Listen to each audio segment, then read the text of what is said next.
Warren Buffett हर साल Berkshire Hathaway के share holders को एक ओपन लेटर लिखते हैं। इन्वेस्टमेंट की दुनिया में हर किसी के लिए इन बातों को जानना महत्वपूर्ण है। ये लेटर्स बर्कशायर हैथवे की वेबसाइट पर उपलब्ध हैं और ये हमें बताते हैं कि कैसे वो और उनकी team investment strategy, stock ownership और कंपनी कल्चर आदि के बारे में सोचती है। इस वीडियो में हम इन लेटर्स से 9 सबसे महत्वपूर्ण सीख निकाल कर लाए हैं। ये सीख उस व्यक्ति के विचारों से है जो इतिहास का सबसे बड़ा इन्वेस्टर माना जाता है। तो आप समझ सकते हैं कि एक आम निवेशक के लिए ये कितनी इंपॉर्टेंस रख सकती है। तो आइए शुरू करते हैं।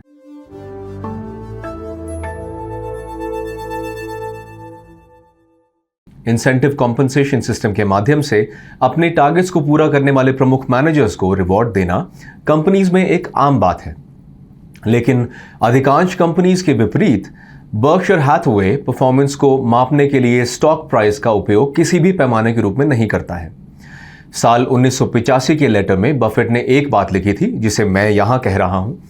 हमारा मानना है कि टीम की अच्छी परफॉर्मेंस को रिवॉर्ड दिया जाना चाहिए, चाहे बर्कशायर हैथवे का स्टॉक बढ़े, गिरे या सेम रहे। इसी तरह हमें लगता है कि हमारे स्टॉक की कीमत बढ़ने पर भी एवरेज परफॉर्मेंस को कोई स्पेशल प्राइज नहीं मिलना चाहिए। इसी तरह अपने 1991 के लेटर में बफेट ने अपनी सहायक कंपनीज में से एक एच ब्राउन के एग्जीक्यूटिव कॉम्पनसेशन प्लान की सराहना की थी, जो स्टॉक ऑप्शंस या गारंटीड बोनस की पेशकश के बजाय हर मैनेजर को प्रॉफिट का एक हिस्सा देता है। दूसरे शब्दों में एच ब्राउन के हर मैनेजर को कंपनी के प्रॉफिट का एक हिस्सा प्राप्त होगा। ये मैनेजर्स को कैपिटल एलोकेशन पर उनके द्वारा लिए गए निर्णयों के लिए रिस्पॉन्सिबल बनाता है, जो बफेट के एग्जीक्यूटिव कॉम्पनसेशन की theory eat what you kill के वर्जन के साथ पूरी तरह से फिट बैठता है।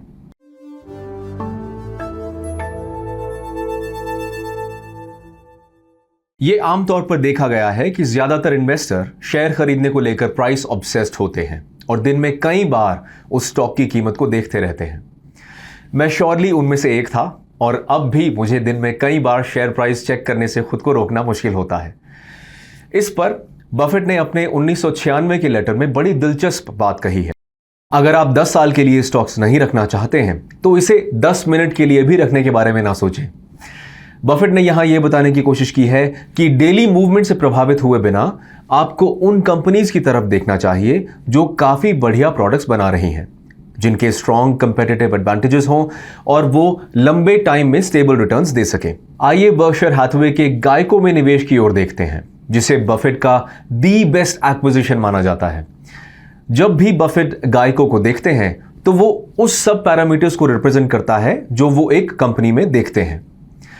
गायको का एक अच्छा ब्रांड था, एक स्ट्रॉन्ग मैनेजमेंट टीम जिस पर उन्होंने भरोसा किया और अपने ग्राहकों को भारी डिस्काउंट की पेशकश की, जिससे वो बार बार कंपनी में आ सकें।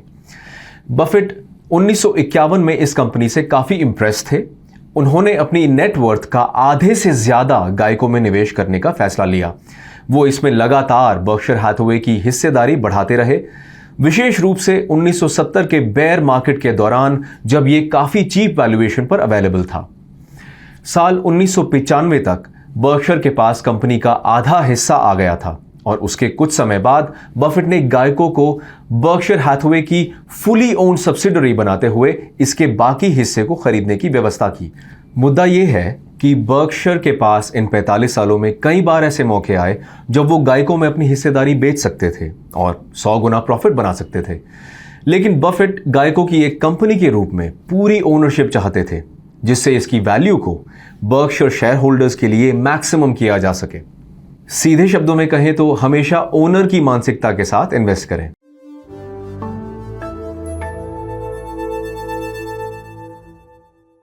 अधिकांश कंपनीज के पास फैक्ट्रीज, कैपिटल, इन्वेंट्री आदि जैसे टैंजिबल एसेट्स होते हैं और ब्रांड और रेपुटेशन जैसे इनटैंजिबल एसेट्स होते हैं। बफेट के लिए इनटैंजिबल एसेट्स ज्यादा इंपॉर्टेंट हैं, लेकिन आश्चर्य की बात यह है कि एक समय था जब बफेट इनटैंजिबल की पावर में विश्वास नहीं रखते थे। अपने इन्वेस्टमेंट करियर के बहुत शुरुआती समय में बफेट टैंजिबल एसेट्स को काफी अधिक मानते थे और वो इनटैंजिबल एसेट्स जैसे कि गुडविल बेस्ड बिजनेसेस को छोड़ देते थे। उन्होंने 1983 में लिखे लेटर में इसका खुलासा किया था। वास्तव में ये बर्कशायर द्वारा सीज कैंडी स्टोर का एक्विजिशन था, जिसने इंटेंजिबल एसेट्स के प्रति उनके आउटलुक और एटीट्यूड को बदल दिया। जब बर्कशायर ने 1972 में सीज कैंडी खरीदी थी, इसकी $8 मिलियन की नेट टेंजिबल एसेट्स बेस पर लगभग $2 मिलियन की पोस्ट टैक्स इनकम थी। अब सीज जैसी शॉप चेन के लिए एसेट्स पर 25% रिटर्न इंडस्ट्री की एक्सपेक्टेशन से काफी ज्यादा थी। इसे दूसरी तरीके से ऐसे कहेंगे कि यह बिजनेस फेवरेबल रेपुटेशन की फॉर्म में एक कंपेटिटिव एडवांटेज एंजॉय करती थी। फिर 1982 आया, यानी एक्विजिशन के 10 साल बाद सीज कैंडी $20 मिलियन के नेट टैंजिबल एसेट बेस पर $13 मिलियन का पोस्ट टैक्स ट्रैफिक जनरेट करने लगी। ऐसे में रिटर्न एक दशक में 25% से बढ़कर 65% पर पहुंच गया। यह बफेट के एक बढ़िया कोट को सपोर्ट करता है। यह है, goodwill is the gift that keeps giving.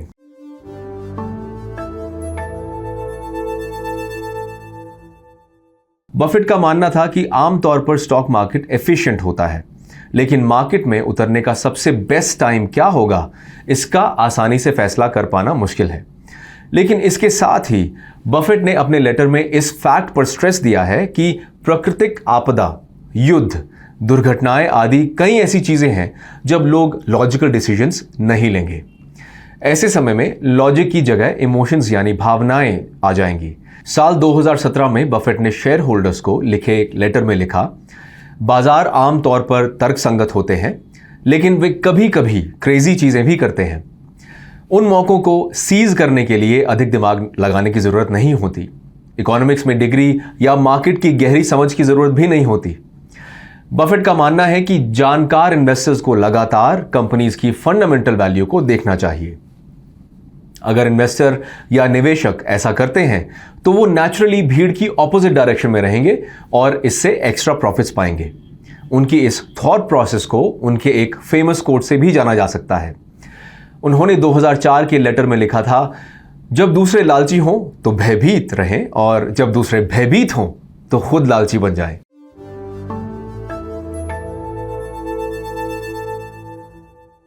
जब बर्कशायर हैथवे ने साल 2016 में घोषणा की कि वो एप्पल में $1 बिलियन की हिस्सेदारी ले रहे हैं, तो इसने कई इन्वेस्टर्स को सरप्राइज कर दिया, क्योंकि बफेट ने किसी समय टेक्नोलॉजी और टेक कंपनीज की इनसफिशिएंट अंडरस्टैंडिंग और अपर्याप्त समझ का दावा किया था। वॉरेन बफेट ने एक बार यहां तक कह दिया था कि अगर कहीं बहुत ज्यादा टेक्नोलॉजी है तो उन्हें वो चीज समझ नहीं आती। लेकिन इसका मतलब ये नहीं है कि बफेट फ्लेक्सिबल नहीं थे। उन्हें किसी कंपनी या सेक्टर में इन्वेस्टमेंट करने से पहले ग्रोथ पोटेंशियल, कंपेटिटिव एडवांटेज और उस एडवांटेज की ड्यूरेबिलिटी के बारे में स्पष्ट विचार चाहिए होता था। बफेट ने साल 2018 में बिटकॉइन के बारे में जो कुछ कहा था वो उनके इसी विचार का हिस्सा है। उन्होंने बिटकॉइन खरीदारों की आलोचना करते हुए कहा था कि लोग सिर्फ इसीलिए बिटकॉइन खरीद रहे हैं क्योंकि उन्हें लगता है कि अगला आदमी इसके अच्छे पैसे देगा। ये एक ऐसा एसेट है जिसका कोई आंतरिक मूल्य या इंट्रिंसिक वैल्यू नहीं है। इसीलिए किसी ऐसी चीज में इन्वेस्ट करने से पहले 2 बार सोचें जिसको समझना आपके लिए डिफिकल्ट हो।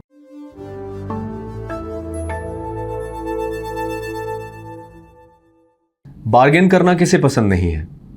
बेंजामिन ग्राहम के स्टूडेंट होने के चलते यह माना जाता था कि वॉरेन बफेट भी बाय चीप थ्योरी पर विश्वास करेंगे, लेकिन ऐसा नहीं हुआ। बफेट ने अपने इन्वेस्टिंग करियर की शुरुआत में किए गए खराब एक्विजिशंस और इन्वेस्टमेंट्स के चलते एक बड़ा सबक सीखा। बफेट ने अपने 1979 के लेटर में एक ऐसी गलती के बारे में लिखा है। उन्होंने वॉम्बेक मिल्स की खरीदारी के बारे में बताया है जिसे बर्कशायर ने उस कीमत पर खरीदा था जो बिजनेस की वर्किंग कैपिटल से कम थी। अब देखने पर यह एक इनक्रेडिबल डील लग रही थी, लेकिन असल में यह बर्कशायर हैथवे के लिए एक बहुत बड़ी गलती साबित हुई। कंपनी ने स्ट्रगलिंग बिजनेस को बदलने के लिए कितनी भी मेहनत की हो, लेकिन उसे कभी कोई सफलता नहीं मिल सकी और टेक्सटाइल इंडस्ट्री धीरे धीरे मंदी में चली गई। उस अनुभव ने बफेट को कैपिटल पर रिटर्न और इकोनॉमिक मोड के महत्व के बारे में सिखाया। इससे बफेट ने यह सीख लिया कि क्वालिटी बिजनेस में कैसे लार्ज या स्मॉल पोजीशंस लेना है। जैसा कि बफेट ने साल 2014 में लिखे अपने लेटर में कहा, बर्कशायर में हम एक नॉन कंट्रोलिंग लेकिन एक पर्याप्त हिस्से को लेना पसंद करते हैं। बुरी कंपनीज में 100% स्टेक होने से अच्छा है कि अच्छी कंपनीज में पार्शियल ओनरशिप हो।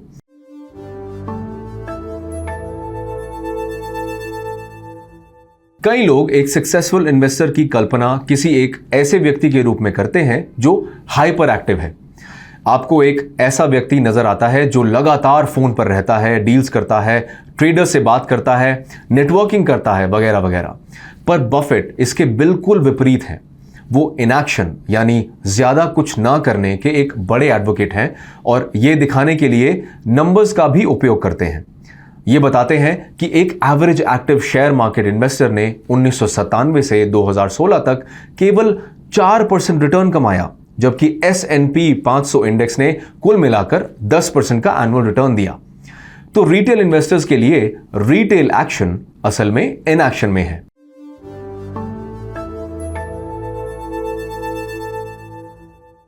अगर वॉरेन बफेट को किसी चीज से ज्यादा गुस्सा आता है तो वो उधार लेकर स्टॉक खरीदना है। बफेट के अनुसार जब आम लोग स्टॉक खरीदने के लिए पैसे उधार लेते हैं तो वो अपनी आजीविका या लाइवलीहुड एक ऐसे बाजार के हाथों में डाल रहे होते हैं जहां काफी अस्थिरता होती है। ये काफी स्कैरी सिचुएशन भी हो सकती है, चाहे बर्कशायर हैथवे जैसे ट्रस्टवर्दी स्टॉक की ही बात हो। उन्होंने अपने 2017 के लेटर में इस पॉइंट को क्लियर किया है। जब बफेट ने 4 बड़ी गिरावट दिखाई तो बर्कशायर के स्टॉक को भी अपने इतिहास में बड़ा नुकसान हुआ था। कुछ ही हफ्तों में शेयर प्राइस 37% से अधिक गिर गया था। इस कॉन्टेक्स्ट में उन्होंने जो लिखा उसे मैं यहां बता रहा हूं। पैसा उधार लेकर शेयर बाजार में क्यों नहीं लगाना चाहिए, इसके जवाब में यह टेबल बहुत स्ट्रांग आर्ग्यूमेंट देती है। यह दिखाती है कि एक छोटे पीरियड में भी शेयर कितना गिर या बढ़ सकता है, कोई भी इस बारे में अनुमान नहीं लगा सकता। भले आपकी उधारी छोटी हो और आपकी पोजीशन पर गिरते बाजार का तुरंत खतरा ना हो, फिर भी डरावनी हेडलाइंस और बाजार का माहौल आपको बहुत बुरी तरह परेशान कर सकता है और ऐसे में एक अनसेटल्ड माइंड कभी अच्छे फैसले नहीं ले सकता है।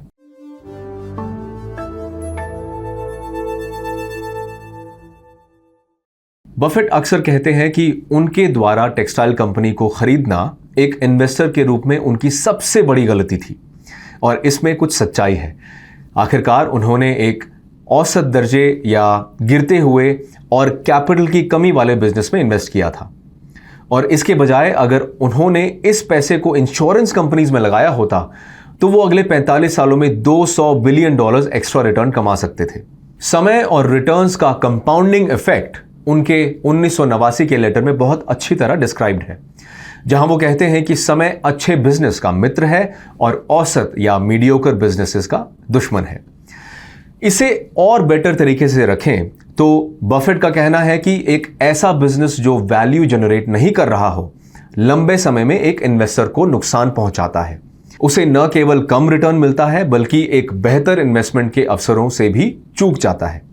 इसलिए औसत दर्जे यानी मीडियोकर बिजनेस को खरीदने और उनके स्टॉक प्राइस के ऊपर जाने की प्रार्थना करने के बजाय फुल वैल्यू वाले बिजनेस की तरफ आए, जिसे वैल्यू इन्वेस्टिंग कहा गया है। बफेट क्वालिटी बिजनेस की तलाश करने की वकालत करते हैं। ऐसी कंपनीज न केवल अपनी इन्वेस्टमेंट अमाउंट पर एक हेल्दी रिटर्न देती हैं, बल्कि उस रकम को सक्सेसफुल तरीके से री इन्वेस्ट भी करती हैं। इन्हीं कारणों से ये कंपनीज एक कंपाउंडिंग मशीन बन जाती हैं। इस प्रकार के बिजनेसेस वैल्यू इन्वेस्टिंग को रिप्रेजेंट करते हैं और एक बार जब आप उन्हें ढूंढ लेते हैं तो ये आपके ऊपर है कि आप बीज सही बोएं और उन्हें बढ़ते हुए देखें, बजाय इसके कि लगातार नए फूलों की तलाश करें। और इसी के साथ हम इस वीडियो के आखिर में आ गए हैं। मुझे पूरी उम्मीद है कि इस वीडियो ने आपको बर्कशायर हैथवे के शेयर होल्डर्स को लिखे अपने लेटर्स के थ्रू वॉरेन बफेट द्वारा दिए गए इंपॉर्टेंट लेसन्स पर ज्यादा क्लैरिटी मिली होगी। और अगर आपको ये वीडियो फॉर्मेट पसंद आया हो तो हमें कमेंट बॉक्स में बताएं। हमें ऐसे ग्रेट इन्वेस्टर्स के लेसन्स पर ज्यादा वीडियोस बनाने में खुशी होगी जो हमारी इन्वेस्टिंग स्किल्स और माइंडसेट में सुधार कर सकती हैं। प्लीज हमारे चैनल को सब्सक्राइब करें, इस वीडियो को लाइक करें और अपने दोस्तों के साथ शेयर करें। मैं अगले वीक फिर आपसे मिलने के लिए एक्साइटेड हूं। Mutual fund investments are subject to market risks. Read all scheme related documents carefully.